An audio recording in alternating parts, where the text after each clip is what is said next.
Okay, it looks like we have conference room B up and running now. Yes. Hello. Leave that with you.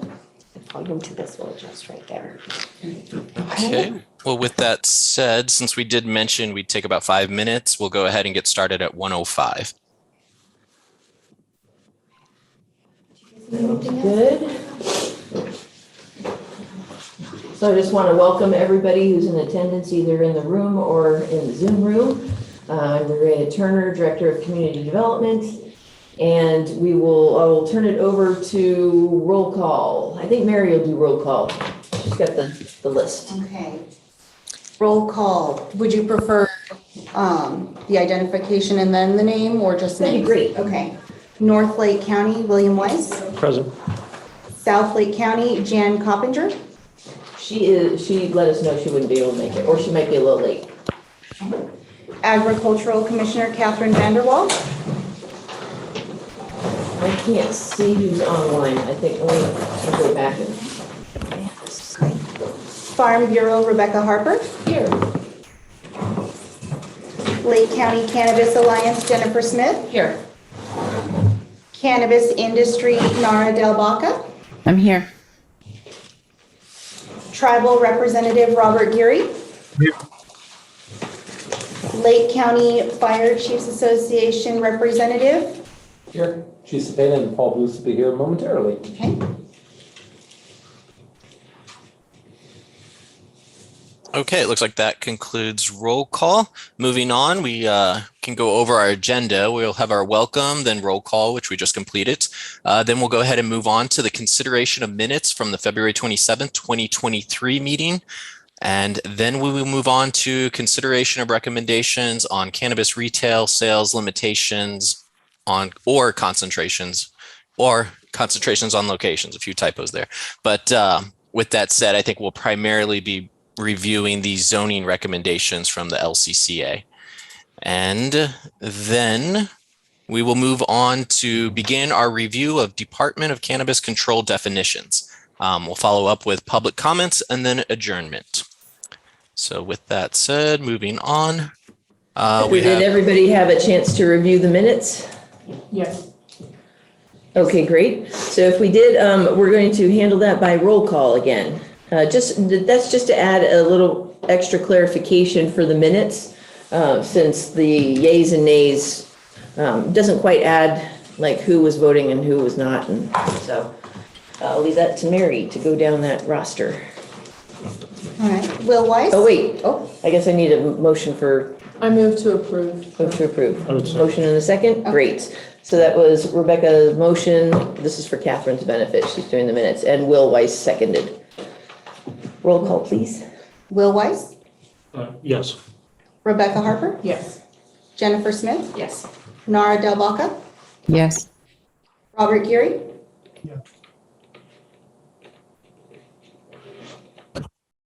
Robert, could you repeat that? We heard something, but it wasn't that clear.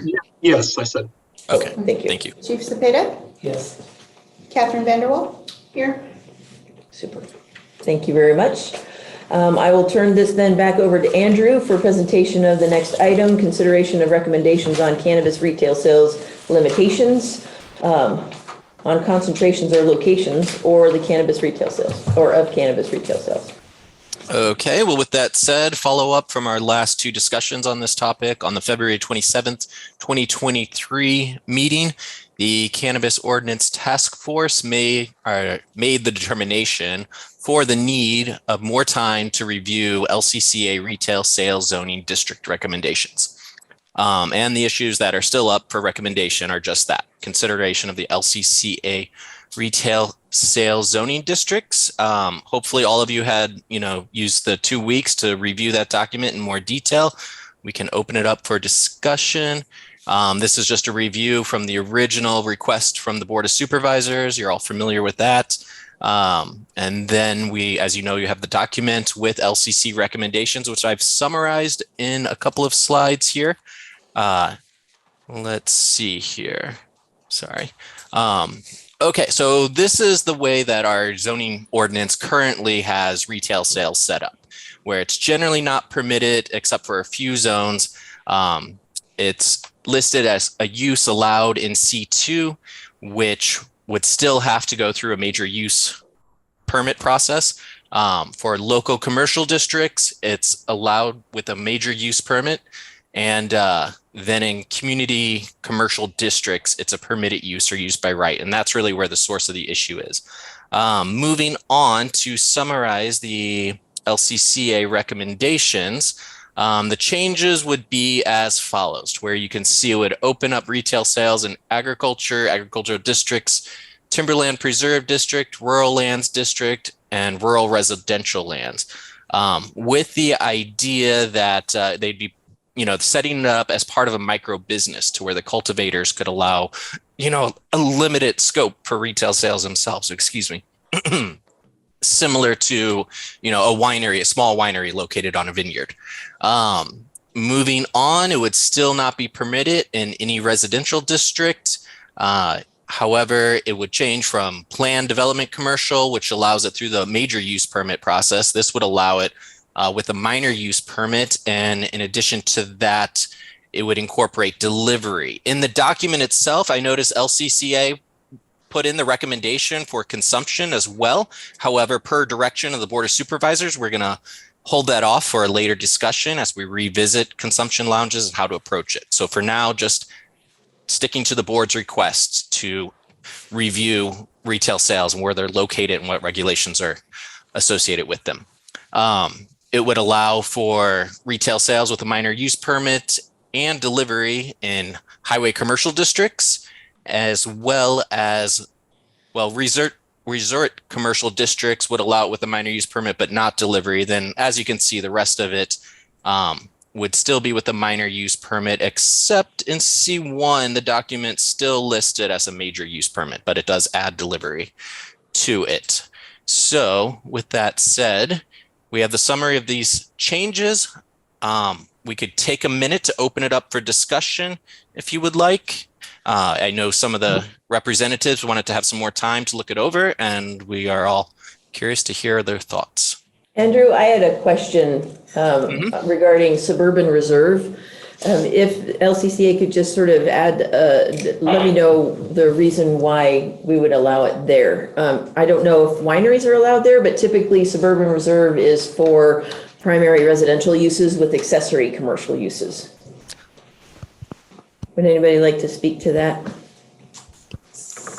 I did not print that out, but. That's okay. Looking at the It was listed Sorry, as an area that allowed for a winery and a tasting room, I believe, Okay. which is where some of the search came from. And I mean, potentially the hope would be that, you can micro down to a level where, potentially a mom and pop could apply for a cottage, some sort of a cottage license at the county level.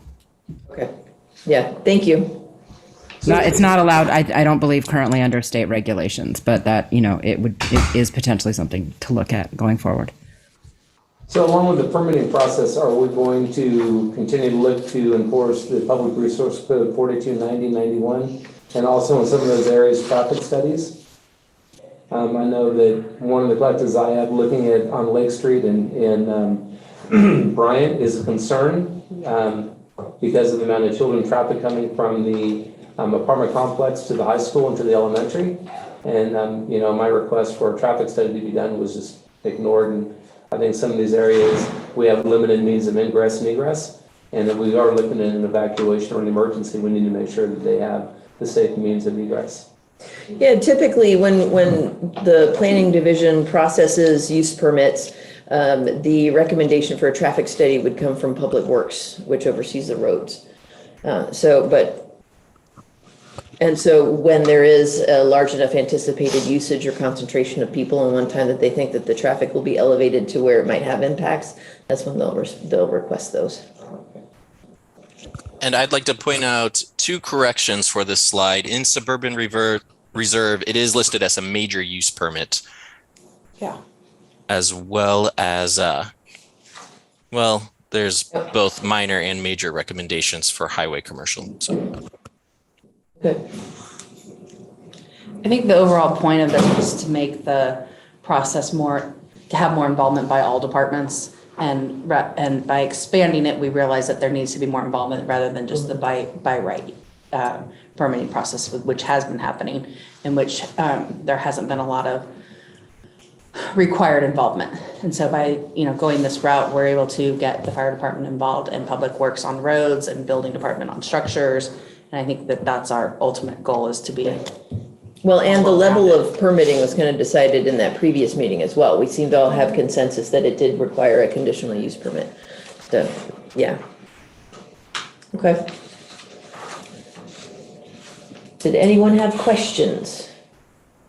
But sorry, I want to make sure I understand correctly.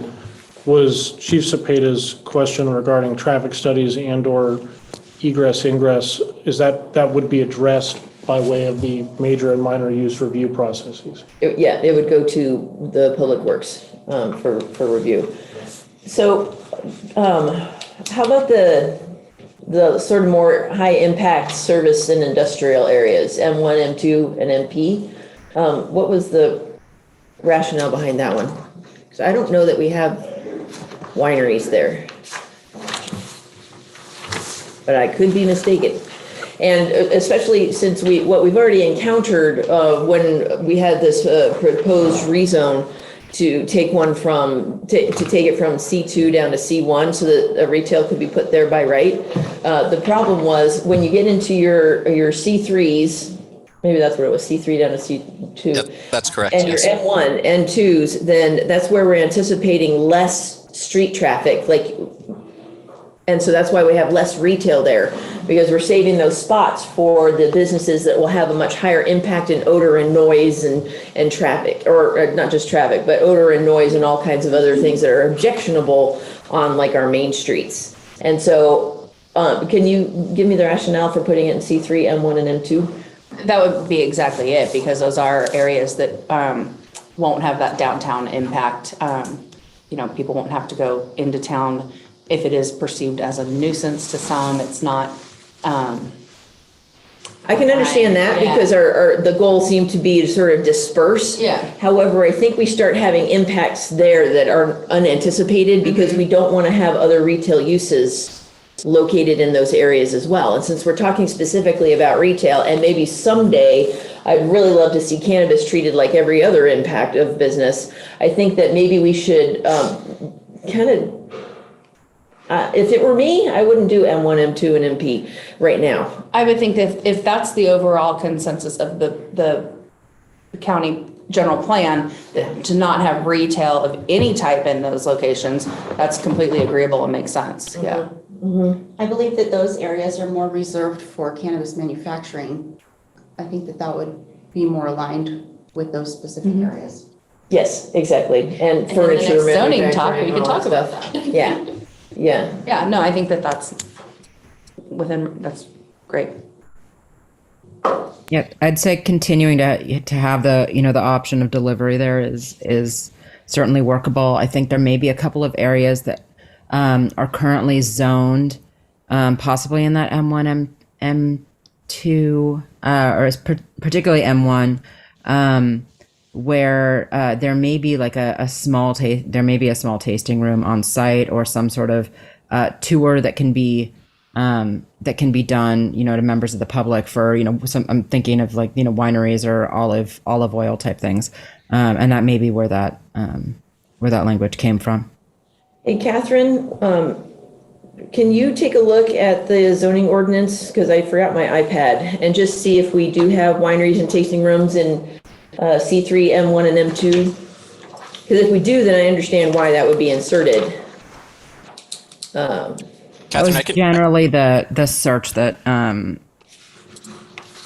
that I did when looking at If it was there, we would have Yeah. listed it. And the impact for, let's say, no storefront delivery only option would not have the same traffic impacts that normal retail, like a storefront, would have. And so I could see it going there as far as an option for delivery only. And none of these are going to potentially transition to the consumption lounges, right? These are just for. That's a whole different policy Okay. decision. All Yeah, right. Just yeah. Make sure that we work. The board will need to tell us that they want us to start looking at that. Okay. Yeah. All right, let's just give Catherine a minute. Just as a question, would we have arrived at that by way of the course of our proceedings as a group otherwise, or only if the Board of Supervisors directs us to consider the You're right. consumption question? Should the task force decide that that's something to cover, then of course, everything is under review. So I misspoke. In due time, but, In due time, you know. yes. But right now, they've only asked us to deal with the delivery. Can you hear me? Sorry, Yep. this is Catherine Schaefer's. Go ahead, Catherine. Hey, so am I looking specifically in the C3 district for tasting rooms? Yep. Okay, all right. I will pull that up in just a bit. And then M1 and M2. Okay. So I'm not a voting member, but if it were me, if the tasting room option is not allowed in those, I would, I might suggest that we keep it to non-storefront retail only. Maria, Delivery only. Yeah. currently in M1, and use is permitted with a minor use permit includes food services such as cafes and diners when open to the public between 6 a.m. and 6 p.m. Okay. It's the closest thing I'm seeing right now, but I'm still looking. Okay. Not quite the same thing, because when I envision that, that's like the restaurant in the middle of the industrial park, that services all the people who Sure, live yeah. there, not necessarily from the neighborhoods. All right. We don't have any tasting rooms specifically spelled out in those districts, but there are uses similar to what Andrew just brought up. Okay. So I just offer that up to the group for their consideration then.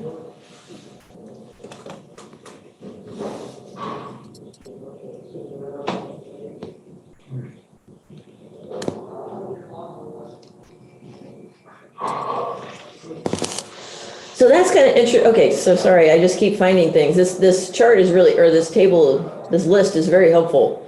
Because I'm sort of picturing what these zoning districts look like and imagining. But I'm kind of wondering why did SR need a major? Is this Give me because one we were supposed to second. sort of differentiate as far as size goes, similar to wineries? Like if it's a SR small winery, it's a minor, and if it's a large winery, it's a major? You're talking about suburban reserve? Yeah, yeah.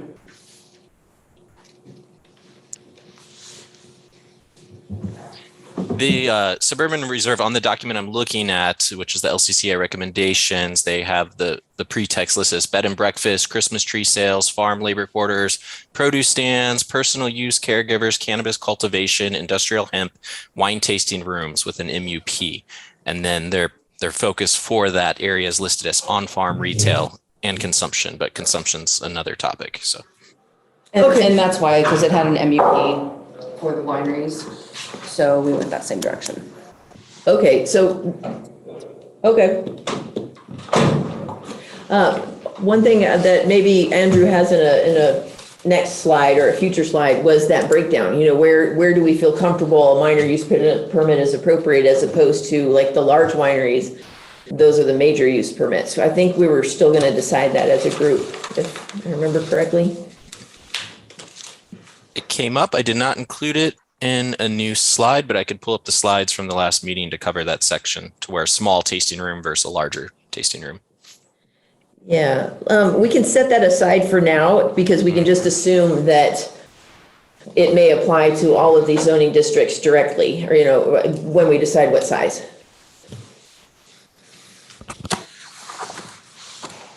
Catherine, you still have your hand up. Did you want to say something? As I look in the Zoom room. Apologies. It takes me a bit to switch between the screens and the notes. I'll lower that hand here. Okay, no problem. Did the task force have any further questions? If not, I'll open it up to public.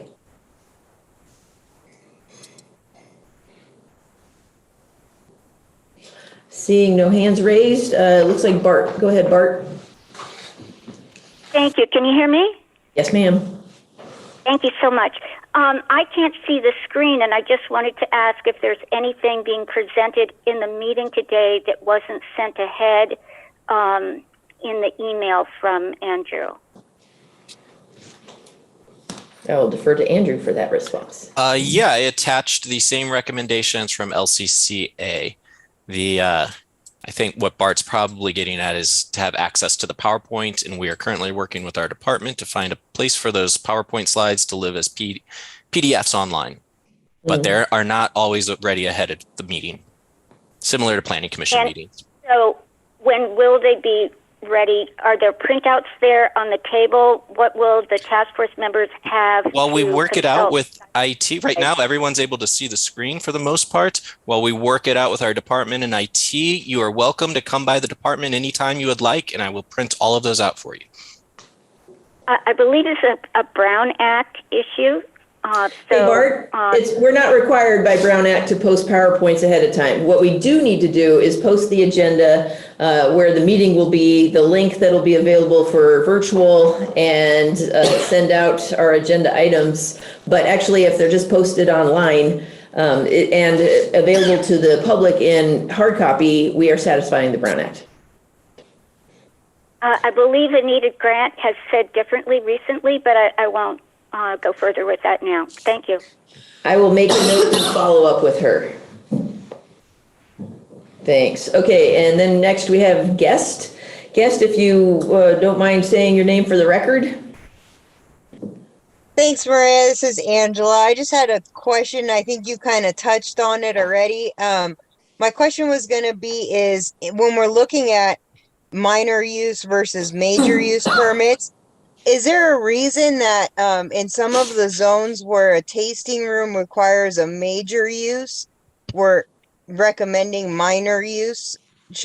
I think you touched on it, but shouldn't we just go across the board, stay with the wineries, major use, minor use to keep it consistent? That makes sense. Yeah. So with wineries, the size of the winery tends to differentiate whether they need a minor or a major use permit. And so after we kind of get through what this slide is, as far as if the task force supports the increase in different zoning districts that would be appropriate, then we're going to start talking about differentiation in size of operation. Okay, and then there's also allowing it in zones that aren't approved for wine tasting consumption, such as the PDC, CH, and then you brought up C3M1. Okay, I just wanted to make sure. Thank you. Thanks. Her last name for the record. Oh, I've got that. Okay. Yeah. Okay. Bart, I think you forgot to take your hand down. I don't see any other hands raised for the public, so we'll bring it back to the task force for consideration and recommendations.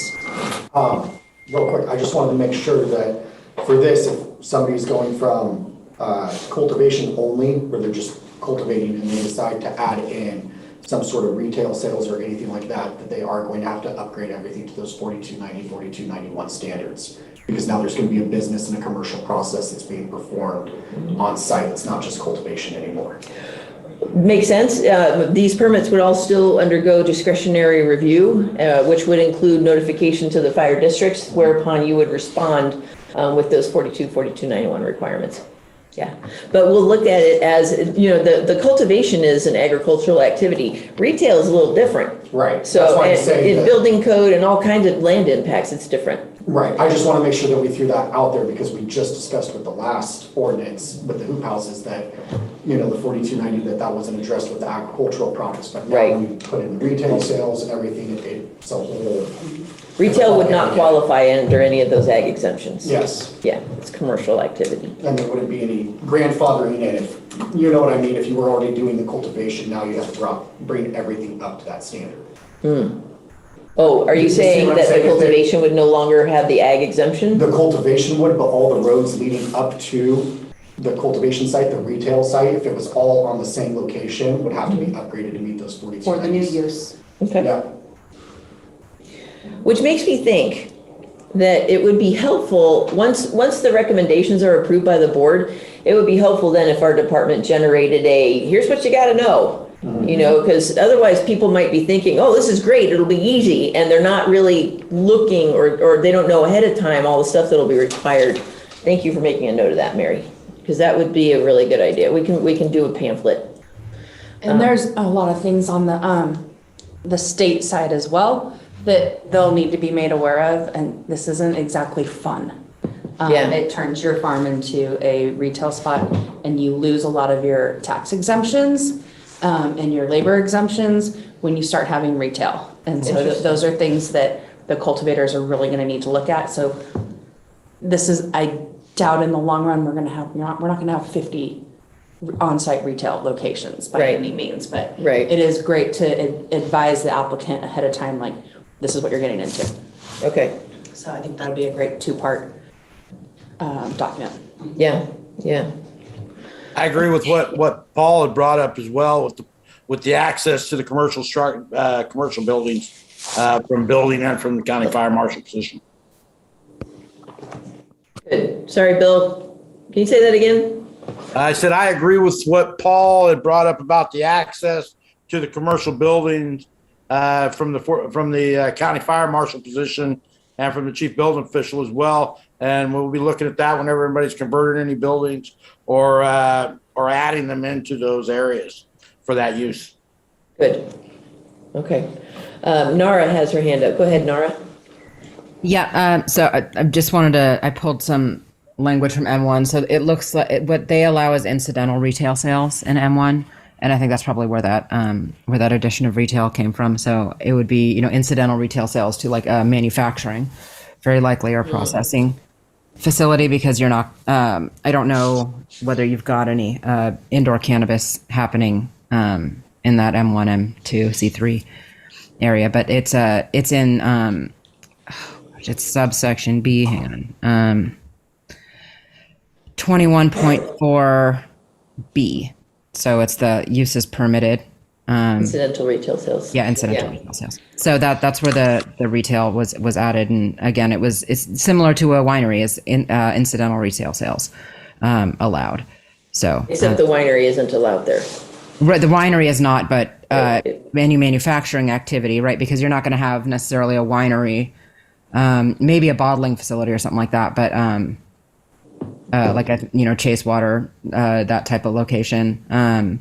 But you're generally, that would be an activity the state and county would consider manufacturing or processing, and there may be that cannabis activity happening there, and those sales would be incidental to manufacturing instead of incidental to Right, but it wouldn't just be a standalone retail. Correct. Yeah, I mean, Okay. yeah, that was a thought. And again, incidental. It's adding in places for it to be incidental. Sure. And I just want to echo your each of these and Jennifer's explanation. It's a complex process. We're going to be going right back through the county on a site by site basis as these come in, and having been a part of several inspections on a number of facilities, I know that every department has the opportunity to weigh in on these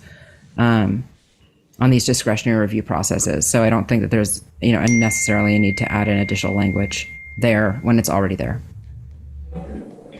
Thank you. I do not see any hands in the Zoom room.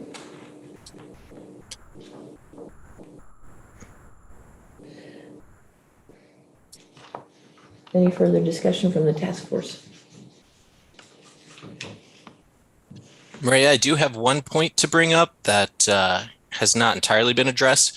That, as we move forward with these, right now it's simply a recommendation whether to allow it with a use permit, but with that's going to come development standards and performance standards. I imagine there's going to be some issues with having the retail sales directly on the same premise as the cultivation area or cultivation site within the canopy, because those are secured areas that the public does not really generally have access to, and they need to sign in and out of those areas. So a certain level of a setback from those cultivation areas on one side of the property of this, on the other, those are things that'll probably need to be discussed as we dive a little deeper into the ordinance and the full recommendations. So I just wanted to foreshadow that. Right now, you're just opening up as a possibility, but you're not guaranteeing it's going to happen for everyone. I mean, one of those standards, would be 4290. I imagine the majority of our cultivation sites that are simply outdoor might be restricted from having access to this opportunity because of the road standards.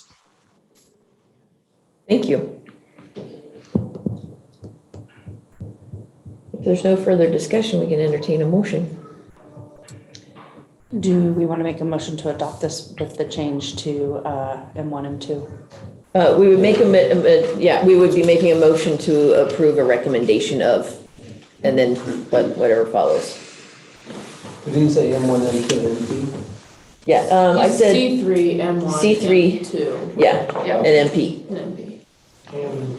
So the change. Hey, Andrew, can you go back to that list, please? Thanks.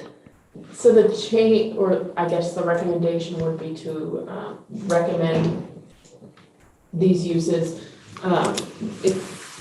Would we change that language to incidental retail in those areas or not approve those areas?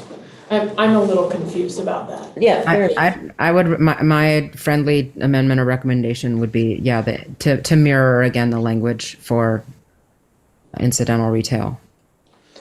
Could somebody give an example that's not Chasewater of what this would look like? Yeah, because Chasewater is not. Specific to a cannabis operation, like what type of situation that would entail? So Nara, are you implying that if we had a manufacturing location, that they could have incidental retail?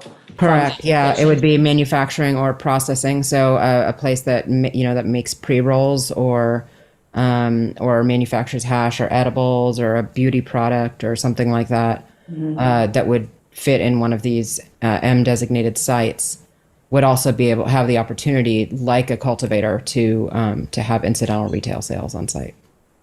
But we're requiring a permit to go through the fire districts to ensure means of ingress and egress? I think so. I think that's usually a little easier on the M1, M2. This is just a recommendation of the locations and then Yeah. the process. Okay. Yeah. Is all what the process is. Yeah. And those are nice big wide parking lots, and some of the most hardscaping you've got in the county. So let's think of an Everything example. burns. Trying to think of manufacturing.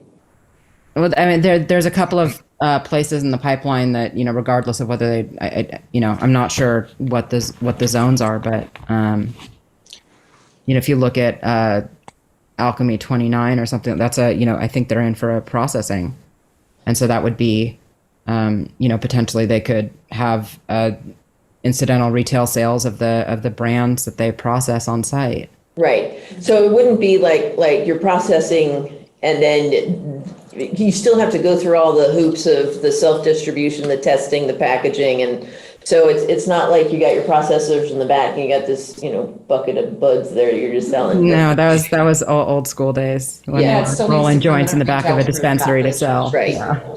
Right. Maria, I used to, when I lived in Denver and I'd take the light rail to the airport, you'd go through an industrial area that was largely repurposed for cannabis. And there was one location, they actually you could look in and you can see one section of the old, industrial building was indoor cultivation, and they had retail sales on the other side. I could try to find that for you. And this Yeah, would there's As an example, but that's a little far. cultivation anymore. Yeah. In Nevada. fact, does in that as well. industrial, unless they had a cultivation, which, do we even do cultivation in industrial? Okay, so yeah, this would be like the manufacturing. This would be like the gift shop at Hershey's. I was gonna say, like the gift shop Yeah. at Anheuser-Busch, when you learn, Yes. see what they package. Exactly. It's like Exactly. The Jelly Belly factory. Right away, right? Right. So, I mean. Yeah, so it's be similar to that, yeah. Or if you've ever been to Eureka and you go to that beer brewery, they've got an incidental to their manufacturing. There's a So- number of alcohol uses, I think, in former military bases as well that does that, where it's a small, tasting room and then a potential, you can even sometimes look through and see what's happening. Yeah, and Jelly Belly. Always Jelly Belly. Yes, but the important part is incidental means that it's smaller than and connected to the primary use. So it'd never just be a standalone retail. It would always be a retail connected to whatever was the primary use there. Yeah. All right, that helped clear it up a little? Yeah, thank you. We talked about Jelly Belly a little longer. Okay, further discussion from the task force? If not, who wants to try a recommendation?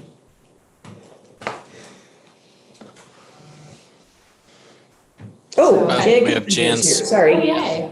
Jan has her hand up. Before, Yeah. Go ahead, Jan. I'm sorry I jumped in late, but before I vote, I just need to clarify one thing, and I think I heard you say it.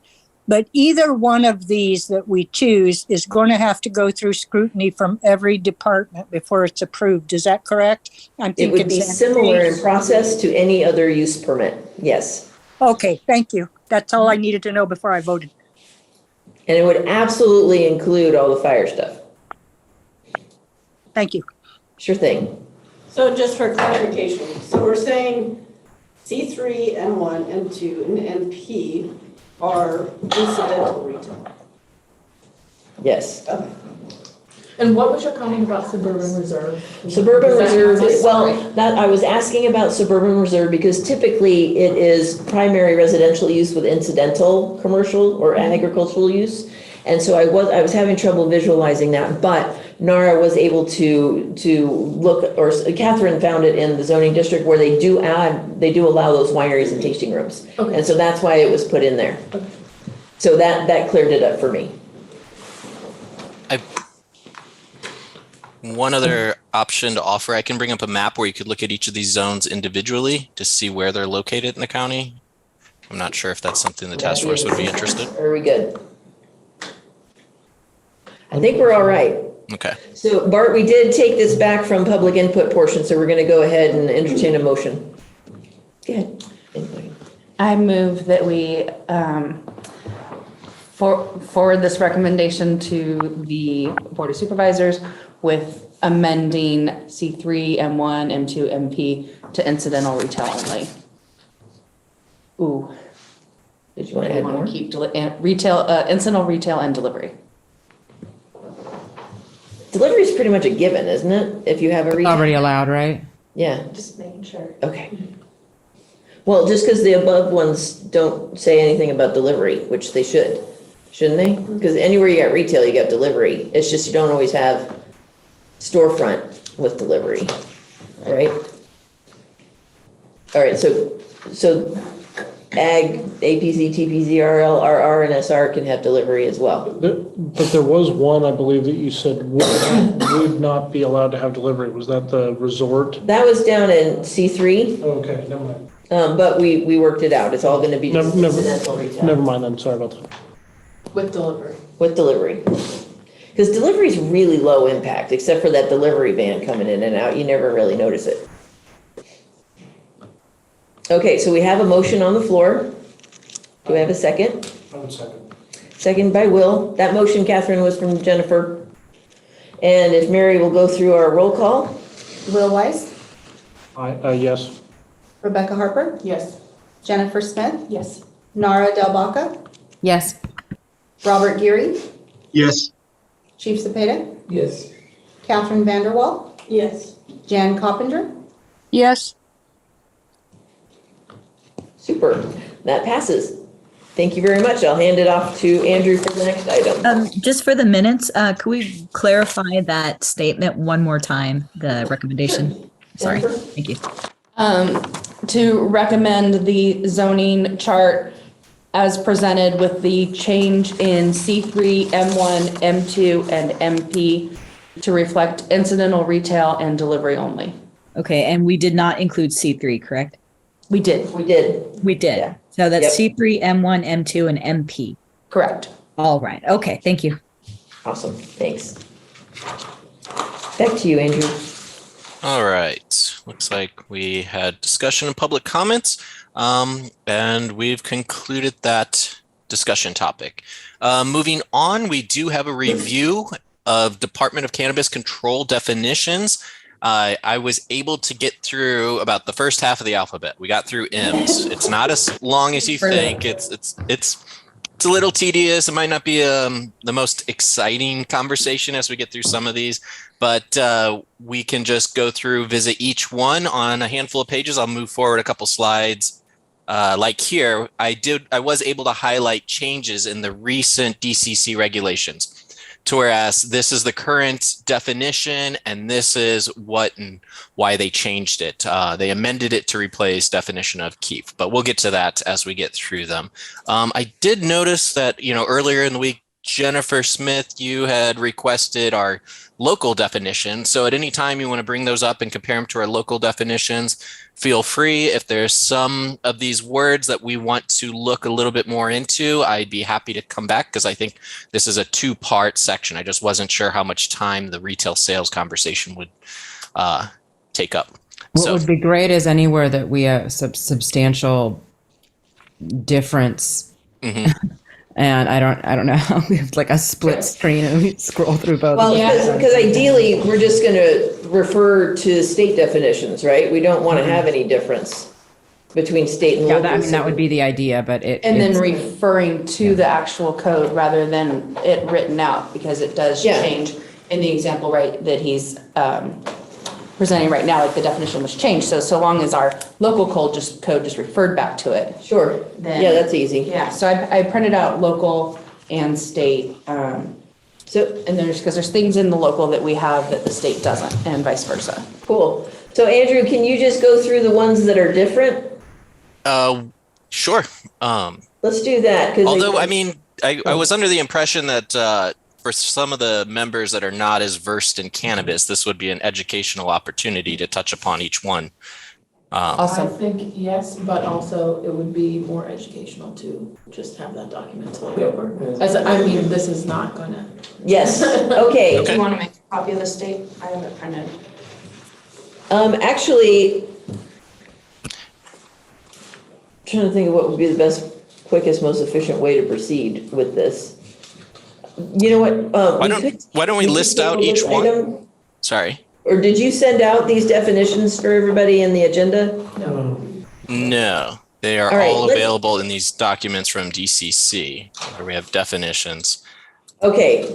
There is also a summary certificate. This is a very useful document, basically that goes through each change. So this is where I'm finding that, these changes in definitions. So we could just read through each of these, but it might be better to start with the actual definition first. Yeah, those changes But, are a lot of times very specific, and like it's they don't reflect every important change that's happened. Sometimes it's like and we may miss some of the more important definitions because they were already set or changed in previous iterations of the regs.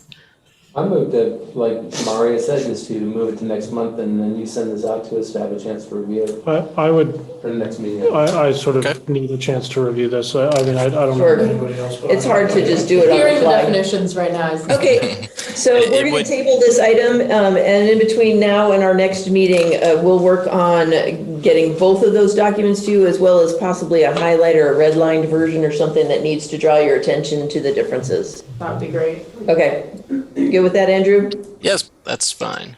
Otherwise, we are pretty much reading a dictionary. So, Yeah, right? Yeah. okay. Though in spirit, I agree with the idea that our definition should mirror the states where possible. I mean, I think that like what would be streamlining in this process if not to do that in spirit. But there may be details that we need to talk about, and that's why adequate review is what I'd like to do. That's Good, that makes sense.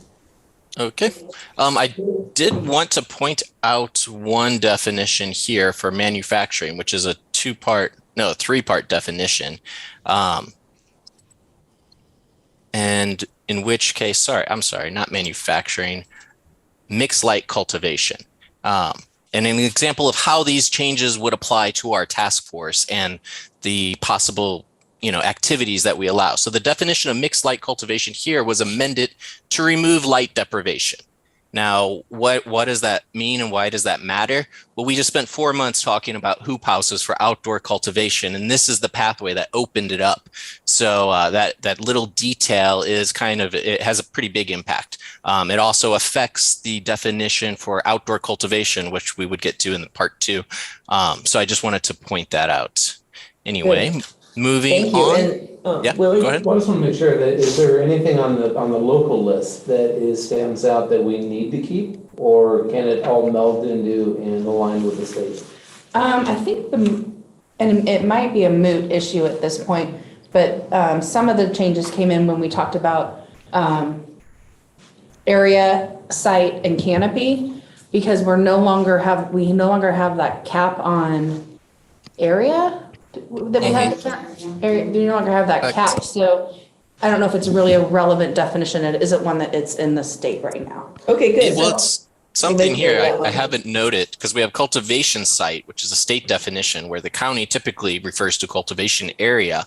And that is an important factor because the county was taxing based on cultivation area as opposed to canopy, which is here, which is the actual part of the land that's producing cannabis. So cultivation area could be the pathway between, your barn and the fields, I guess. So I went through, what I did was I pulled the county definitions out. And if it was something that could be easily referred back to the state, I just struck through it and then added the state referral in red. Or if there were differences, so I can continue that project. The county's document is very difficult to work with, but so there's a lot of redoing. But it shows a really good visual. And then where we had things that were probably no longer relevant, I just highlighted in yellow. Great. And so I can continue that process. I'm about 2/3 done. That sounds helpful. So it's something that our committee will make a recommendation to eliminate the existing county and just refer from here when we make that decision. I think that would be most of it. It may be a two-part motion that we're going to synthesize with state definitions except for, and then there may be some specific local ones. I agree with that. Yeah. So we didn't actually have the discussion on small versus large. Is there a breakdown for it? Sorry, I moved ahead. For minor versus major? Yeah, for minor versus major as far as retail. So I'm kind of rethinking that option because either way, it's going to be an incidental retail. And if it was similar to wineries, it would be limited to square footage. So the use permit, minor versus major, it's not like the land use would be different. could you limit it to road standards to some extent? Would that I don't know what that even means. be applicable? So, different 4290 standards, the capacity that the road could actually handle to get to the retail, like a smaller Well, retail that would probably generate less Those road traffic. standards would still all be applied, Well, they would need even to be if it there. was minor. But are there various degrees between like residential 4290 road standards for a small winery versus going up to a larger commercial operation, like say here with a large winery with this, reading here? I don't know. It's just a thought. I'm throwing it out there. So The only thing that really differs with the 4290 standards is when you start getting so many feet away from a main highway or something to that extent. If it ends up being like a driveway, you have to have so many turnarounds or rollover spots, things along those lines. And it varies to like 0 to 500 feet, you won't have anything. But 501 feet to 1,000, you're gonna have to have a minimum of one pull out. And then 1,000 and higher, you're gonna have a minimum of two and things along those lines. So it's the same width and the same standards everywhere as far as that goes, just the pull outs to facilitate ease of access for emergency personnel is what differs. Okay, And they're gonna call it a road or a driveway. The driveway is limited by the amount of structures that are on that driveway. yeah. So it's probably gonna be more of the road standard, which I believe is 14 foot, 80,000 pound all-season compaction. Yeah. I think what's, so in the winery instance, it's designated by case production, by volume. It is. And so I'm not so sure that that's the wisest way to go with cannabis because of different varying cultivation styles and people's desire to either mass produce or not. Right, and do we even track that? We don't track, like, Quantity produced. No, Right. because it's not part of the ag report. right, Yeah, you'd have to get into everybody's individual metric accounts and verify that the water weight loss is that, Yeah, that sounds track that awful. all the way through. I don't think that's something that you don't want to take on. no. So if we made them all just minor use permits, so let's think about this. If you bring in a project, let's say you haven't done anything yet, you haven't gotten your permit yet, but you wanted to now apply for a couple acres of cultivation and a retail. That would not automatically be a major use permit because the cultivation will require the major. And so in planning, we like to have the whole enchilada at one time. and it defaults to whatever is the highest level. So we wouldn't do a major for the cultivation and then a separate minor for the retail. We take it all in as a major. But if you already had all that and you'd already gone through your major or your minor use permit and you were adding a retail, then if we kept everything, if we kept retail as a minor use permit, it would still go through all the departmental review. The only thing is, when we get to the very end, it still goes through CEQA, all that stuff. But at the very end, the way we are doing use permits, minor use permits, is we send out the notice saying, we're not going to have a hearing unless somebody asks us to have a hearing by this date. And so it's a faster way to do it. It doesn't set aside public input, but we also will rely on the public to tell us they want to have a hearing for that particular item, as opposed to major use permits, which automatically go to the Planning Commission for public hearing. So that would be the difference, just so that the task force can kind of understand. And the only place we had suggested major were C1 and Suburban Reserve, so there's no reason why, both of which, I mean, well, Suburban Reserve already requires a major use permit because there's cultivation there. So really it's just C1 that has Christmas tree sales and farmer markets, which Christmas tree sales and farmers markets are seasonal, not permanent. And there's no, so this would be a little different. And there's no cultivation in C1, and so maybe that's why we would go with a major. Okay. So for the minor use permits, like when you're saying if the public requests a hearing, is the public notified? We notify them in the same manner that we do according to the government code. So if the project site is less than 5 acres, we're sending it out to a 350-foot radius of property owners. We're putting it in the paper and on the agenda. And then if it's larger than a 5-acre parcel or project site parcel, then we're sending it out 700-foot radius through the mail and also putting it in the paper. And then are people notified that there is no hearing unless they request one? It is specifically stated in bold on the noticing. Yeah. I was just curious because I didn't know. So. Yeah. Any other task force member?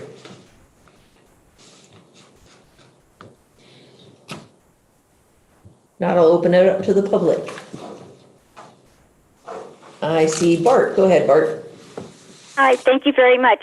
I know that in the town halls we've heard conversation that the matter of the short window, I believe it's 7 days for the public to ask for a public hearing, is just simply unworkable. And I wonder if that could be looked at and expanded to be more practically useful for the town halls, which would be something like a 30-day. That would give town halls an opportunity to take up the matter, discuss it with their residents, and create whatever statement they want to create. Thanks, Bart. I think that since we follow the government code, which doesn't differentiate, it just has the straight 10-day notification. Well, also, so we just want to make Maria? sure that you note that any town hall that has requested the request for review or very intro level notification, we are happy to add them on that. And so we've done that with Earth and Math, and I can't remember who. Lower Lake Community Action Group. So far, we're sending them an email right when that project has just started, and so you'll have ample time to make sure the town hall's input is received. in addition to that, they also get already occurred and it wasn't ample time. Well, there's also the noticing of the initial study. If any of these are going to have an environmental impact, we're going to draft an initial study and look at those impacts, and those get noticed as well for a 30-day period of review. So they're getting 3 notices really ahead of time at 3 different stages in development review.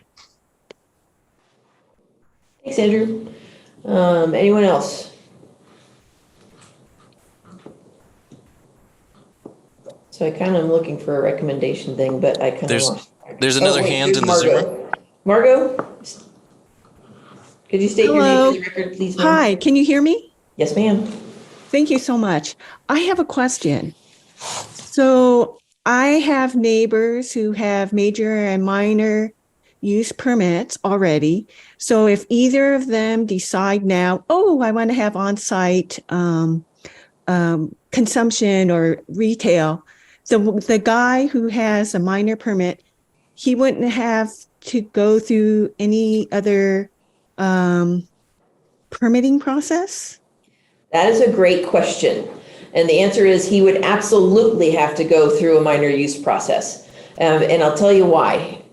If he already had a minor use permit for some business on the property, he is limited to the business activities that are listed specifically in the project description. And so say he wanted to switch and add a retail, that retail had not been evaluated the first time he went through the minor use process. And so he would absolutely have to get a minor use permit for retail. Oh, thank you for that clarification. Certainly.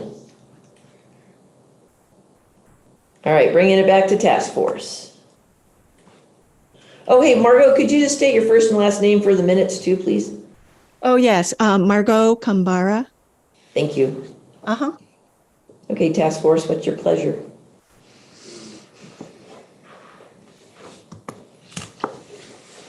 What are we deciding? I don't think I made it very clear for you. Yeah, I think huh? we're just talking about, if Okay. we're gonna decide between minor and major and sizes. Yes. Size So matters. would the task force like to differentiate the minor versus major based on the size of some part of the existing cannabis permit?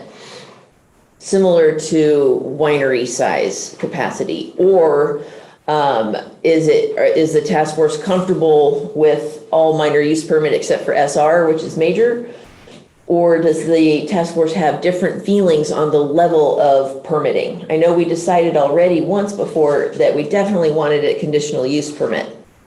So does the task force have additional thoughts or a position on minor versus major? Well, I mean, so on an incidental, Jennifer, what do you look at, maybe 10 pounds on site, 100 pounds on site? So we limit that for the incidental would be up to 100 pounds or from, greater than 100 pounds of product on site for retail would require a major. Is that a feasible method of looking at? No, because it's not all gonna be pounds, it's gonna be concentrates and beverages and, oh, never mind, because it's just, we're only gonna be selling products from that farm. So would you even know what that's gonna be?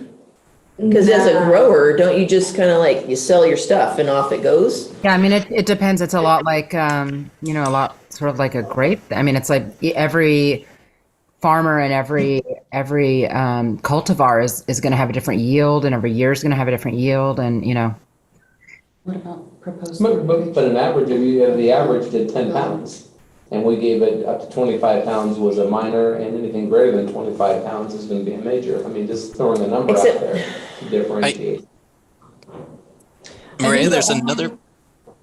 Sorry, go ahead. Andrew. I was going to say there's another metric we could base it off. Well, we're getting kind of caught up with the capacity of 15,000 cases or the 10 acres of the vineyard or whatever's going on with the existing vineyard. But the new project is proposing square footage of retail sales. And, in whatever case, whatever the cannabis cultivation site might have, if they're proposing under 750 square foot of retail sales, then that could potentially be a minor use permit. If it's over that, if, this doesn't really get into specifications, but they're talking about restaurants and accessory stuff, we could just, the scope of the new proposal could dictate the minor or major use permit. The size of the facility, the retail facility. The size of the retail space? Yeah. I like that one. Yep, I like that too. Anybody have an issue with that one? Because it is similar to what he just highlighted. The wineries are restricted to a certain amount of square footage, regardless of what size winery they are. Yeah. I don't have any negative feelings about that. The only thing I'm thinking, and it's not a concern of my own, would just be possibly receiving pushback or discontent from individuals in Main Street areas that typically would like to have those public hearings. And I don't know if it would benefit the site operator, the producer, whoever's going to be owning the business to also have that public hearing and, have that education component as opposed to only having a public hearing upon request. I don't know if there's any consideration given to that. Like I said, it's not my personal TIF, but just something I think maybe should be considered also. I think we're giving them that right by moving to a minor use, by moving to a conditional use permit rather than a by right. And these future projects and the neighbors of those projects are actually going to have more input than I agree. any before. So I think that we're fine with the minor. Well, never saying as long as they're under a certain square footage is minor. If they go over a certain square footage, then it's a major use permit? Is that what we're saying? Mm-hmm. Which would allow over for 700 something the size of mercantile, But I think mercantile probably, they're not just a tasting room. I think they're also a restaurant because a tasting room is supposed to be 750 square feet. So like closer to Vigilance or Grey Graham, that sort of thing. So and they have gone a little larger with adding restaurant spaces and stuff. So, and then it's kind of hard to tell where the tasting room ends and the restaurant space sort of starts. So those are the getting bigger. That's what you're telling me. Well, I am not handing you gray area. It does one that they decide to build onto greater than 750, and then would bring it back and now activate a major? If it goes over 750, and then if we start adding consumption and restaurant to these spots, then that additional is, like the whole project's gonna have to be looked at. What I'm saying is that Under once they those other reach, categories. once they go over that 750, no matter what they're doing in that facility, would then activate a major use permit update. What does the task force think? I would think I so, think so. because they're exceeding the maximum square foot capacity. Okay, so we'll do 750 square feet minor over equals major in all zoning districts. So. You good with that? I'm looking for nods. Yes, Yeah. yeah. Yeah, okay.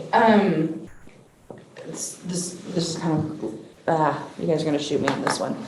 But I'm just thinking, as we head into definitions and aligning with the state, all of these we have at 1,000 feet from sensitive use areas, whereas the state has cut that back down to 600 feet. Are we willing to relook at that as well as we try and align with the state? Retail doesn't have that boundary, that buffer. Isn't that just specific to cannabis cultivation? Retail has 600 feet at the state. Retail is 600. Oh, so retail has Yeah. 600 from sensitive receptors Yeah. At the state level, at the state. Well, what does county say? nothing. Nothing. So we would default to the state minimum then, right? Yeah. Was that your question? Yeah, but I think at some point we had talked about it being at 1,000, and I want to make sure we get that back down to 600. Okay. Well, I think, didn't the board want to maintain it at 1,000? They did. Yes, I'm gonna. But for everything or just for, That was specifically discussed when they were talking about this. Yeah. So whether they gonna were unaware if that only bring- applied to cultivation and not this, possibly, but they were pretty adamant about I keeping think it there at was like a 1,000 list feet. of things that they currently had that they wanted to keep in place. I don't recall what those list of things were. okay, I just know one of them was that buffer. We Well, I have thought it here on the slide. great, did thank you. Oh, no, maintaining- okay, so the buffer zone between retail sales locations was just one of the options that the board was thinking to control density, so. If you look at item number 3, Oh, we do maintaining have it? 1,000-foot setback from schools, parks, churches, daycare centers, and other sensitive receptors, which would pretty much rule out any future retail on most main streets. Right, okay, That's why we opened it up to zoning elsewhere. So okay, so Jennifer's brought up an interesting thing that it would be helpful if we had recommendation from the task force. On this, I mean, my recommendation would be, since we're looking at aligning with state, that we align with the state here and you go to 600 feet. The state also only has, I believe, K-12 schools as the sensitive use, is the specific sensitive use. There's 1,000 feet from daycare centers, parks, churches. I mean, that's just, it ends up negating or restricting a large area of commercial corridors. So Okay. that would be my So recommendation. before we dive too deep into that, let's just go back and get a recommendation on the square footage. If I could get a motion regarding the minor use permit at 750 square feet max. I'll make a motion. Okay, motion from Willie. Do we have a second? I'll second. Great. This We got is a couple Jan. seconds. Roll call, please. Will Weiss, Aye. Rebecca Harper, Yes. Jennifer Smith. Nara Del Baca. Yes. Robert Geary. Yes. Chief Cepeda. Yes. Catherine Vanderwall. Yes. Jan Coppinger. Yes. Okay, good. Because I see that Bart has her hand up and I want to make sure we're not missing the public input on this section. So, And okay. just, Maria, this is for 750 square feet for a canopy Month. size, right? Yeah, 750 square feet for the retail Retail. Thank you. area. Got it. Okay. All right. Thank you. Okay, so now back to setbacks from sensitive receptors. What's a sensitive receptor? Well, in ours, it's extensive. Sensitive receptors. Other, yeah. My question is, say that you got somebody that wanted to open up a daycare center, right? You have a retail center that has opened up. They're 1,000 feet away, and then you have somebody that comes in and says, I want to put in a daycare. Do we tell them now they can't put in a daycare also? Well, they can put in a daycare if they want, but we've already got an established and permitted use. Right. So that permit is safe.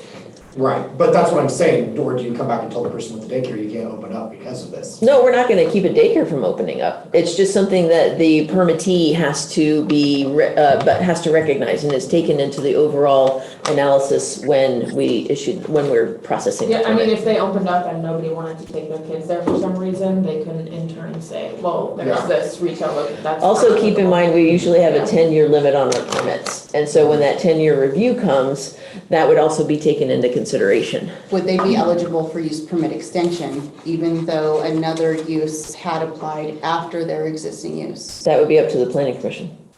We would present that in the staff report saying, this daycare was established on this date where we'd already issued this permit, because then the planning commission can take into account, have there been any conflicts that have been caused by it? So question on this is daycare center. So is it a licensed daycare center, so like First Start or Head Start, whatever it is, versus like a family owned licensed daycare center? It's both. Even a family large and small daycare has to be licensed through the state. No, I know. And so, yeah, so we, and that the home daycares are confidential. So we actually reach out to the state to double check to make sure that there's no large, small, or there's no licensed daycare there. Okay. So. I have two definitions of sensitive receptors for you, if you would like them. Yes. Sensitive receptors are facilities that house or attract children, the elderly, and people with illnesses or others who are especially sensitive to the effects of air pollutants. Hospitals, schools, convalescent centers, and residential areas are example of sensitive receptors.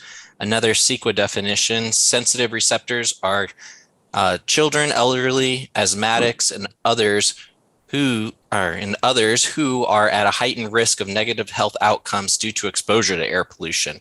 The location where these sensitive receptors congregate are considered sensitive receptor locations.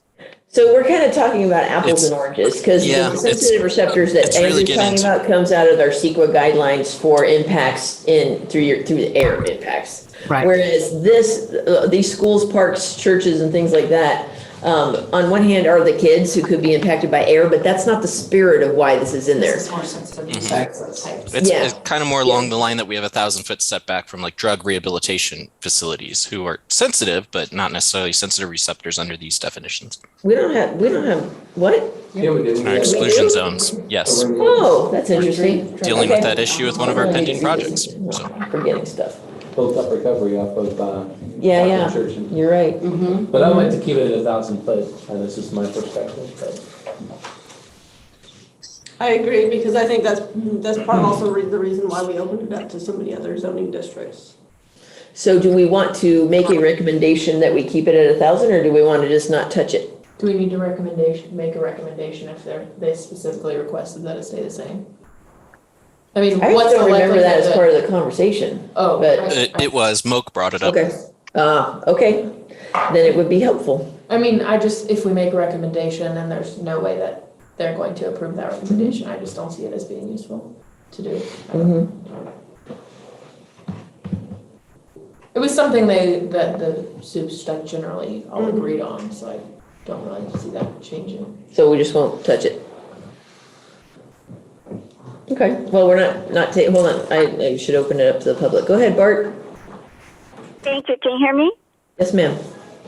Thank you so much. I just want to make sure that we all understand, because I don't think I do, what kind of poundage are we talking is possible in these uses to drive up and buy and drive off with? I heard a gentleman say 10 pounds, 20 pounds. And when I think of marijuana, that's enormous. So it's not There's- a bottle. Yeah, it's not going to be a Costco. The limits that you can buy on any given day are set by the state. And so this would not allow them to exceed that. And what are those limits? 1 ounce for a recreational, and if you have a medical, it's 8 ounces. So I could drive up to any retail concern and get 1 ounce or 8 ounces if I have a medical card? If you have a medical card, you could get 8, and that's, I believe, that's a per day. Per day. You can't drive around the county and get an ounce from every place.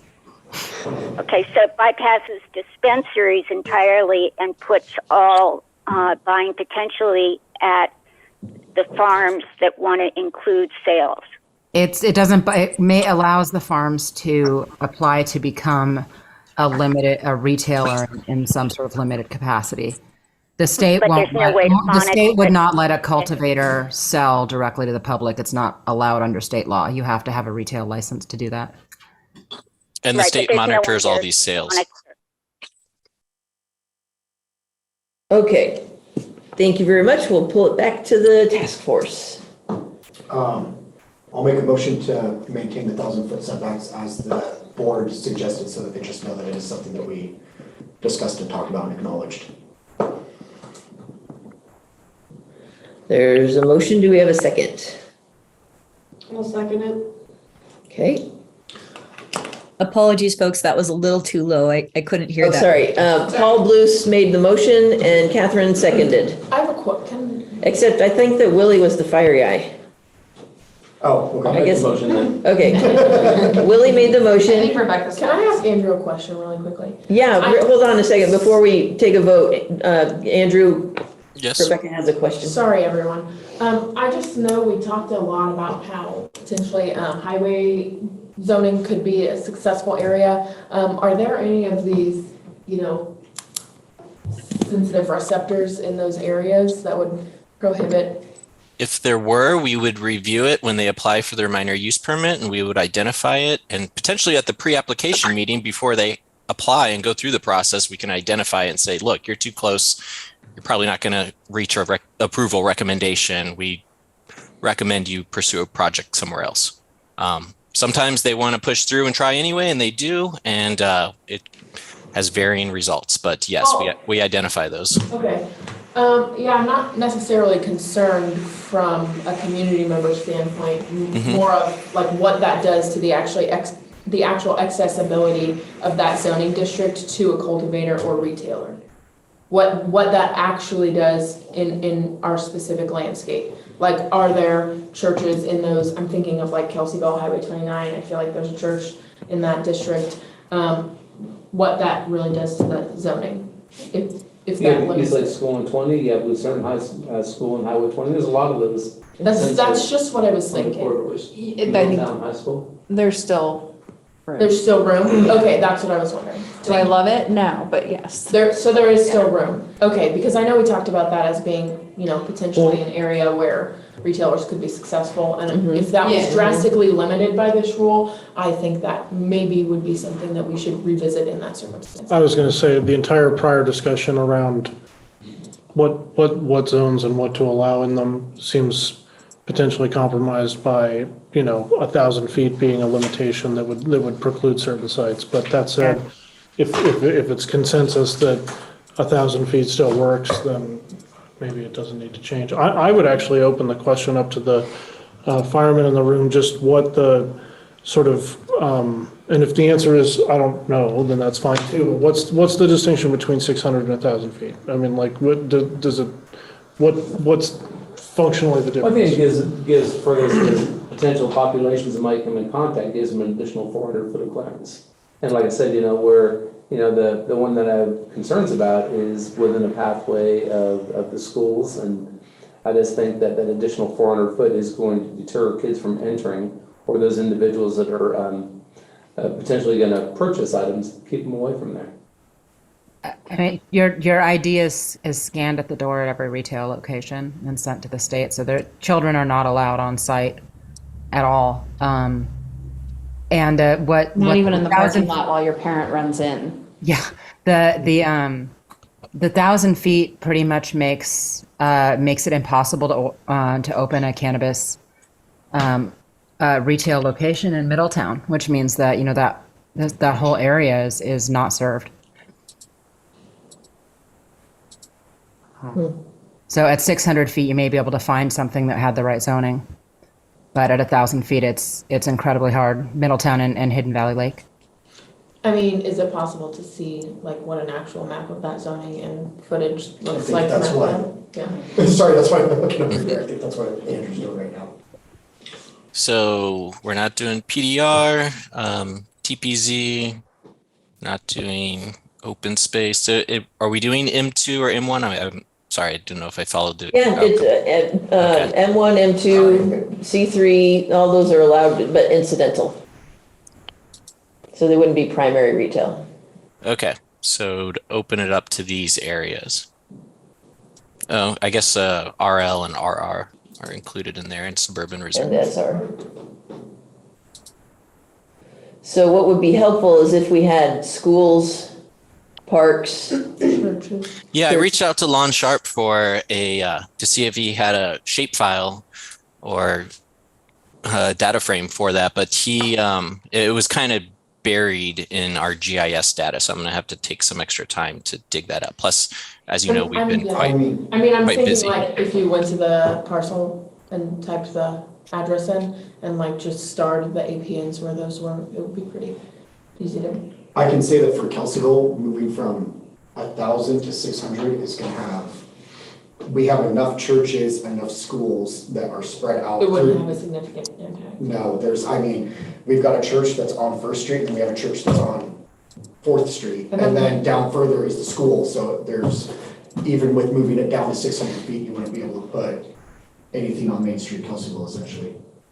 So prior to opening up the zoning with our new recommendations, retail sales, even with the pink, this is planned development commercial, they would need a major use permit in that area. But this is where our retail sales have been limited to up until now, which is quite limited. A lot of them are around these main streets in our unincorporated towns and cities.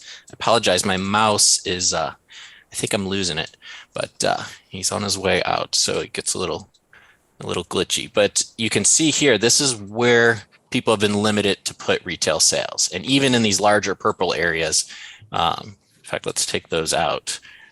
It's even more limited. You can hardly find, you see some of these lighter blue areas.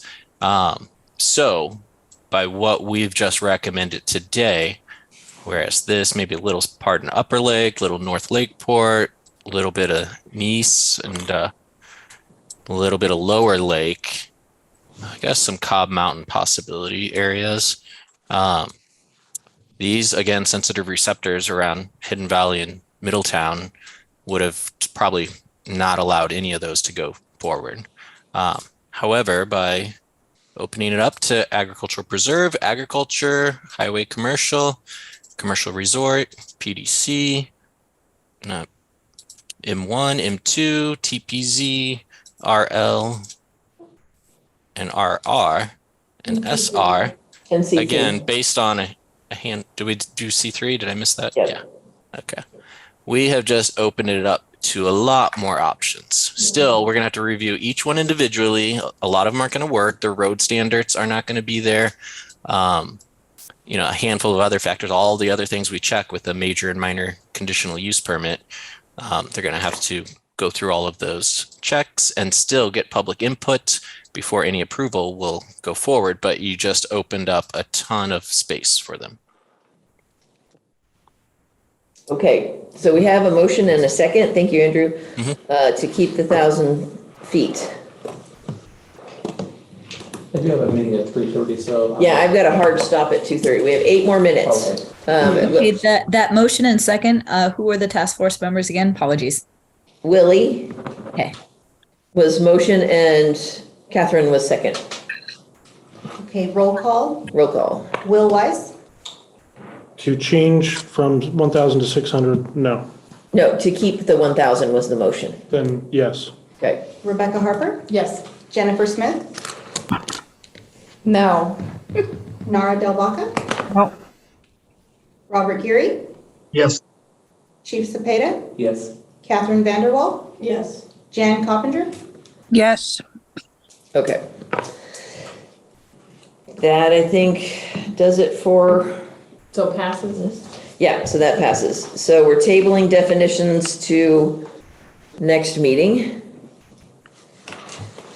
And let's see, I think we've had public comment the whole time. Is there any other public comment? You have 7 minutes.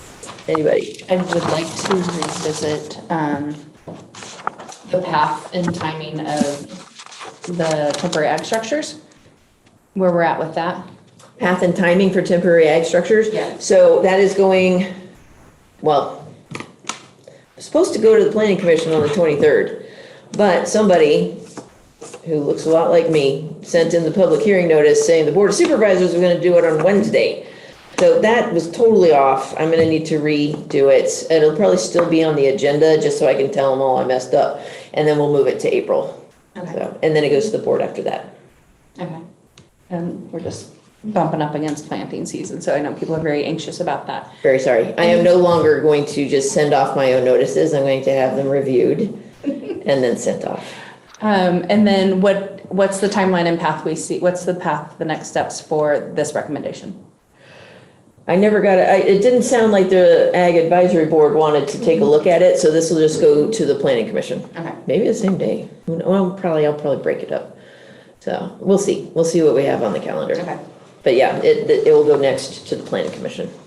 So we're thinking planning commission for buildings then won't happen until First, April 13th. April 13th. Okay. Unless county council says I can, I don't see how she can say that's properly noticed. So Can we ask her? I'll ask, but, you know, if it was just that I said Wednesday instead of Thursday, but no, I had to say board of supervisors. I don't think I could have messed that one up any more than I did. This is a lovely display of the meetings next, no, I don't think. There was an issue that Catherine Vanderwalt brought up. Labor Day? Labor Day, I put that in there. And there's also this issue, you might want to visit it. This is June 20th. It's Monday, the 19th is Juneteenth. It's a national holiday. However, I'm not seeing it on our local county holiday. So I'm not sure where that stands. Just to be safe, I put it on a Tuesday. These dates are all open to discussion. So I just thought I would address that now. Cool, so let's go ahead and put that on the calendar for next meeting, because it's Okay. not on our agenda today. Sounds like a plan. Awesome, all right, no further I comments? do like the idea of moving a Monday meeting that we missed because of a holiday to the Tuesday. Instead of just skipping it? Yeah. Yeah, I agree. That one. Yeah, okay, so we can all formally agree at next time, when it's on the agenda. However, I don't think the county celebrates Juneteenth though. We do They now, I think it was it just got adopted. added, yeah. They didn't last year. No, because it just got added like a couple board meetings ago. Yeah. All right, if there's no further things, we are adjourning. Thank you very much, everybody, for coming. Thank you.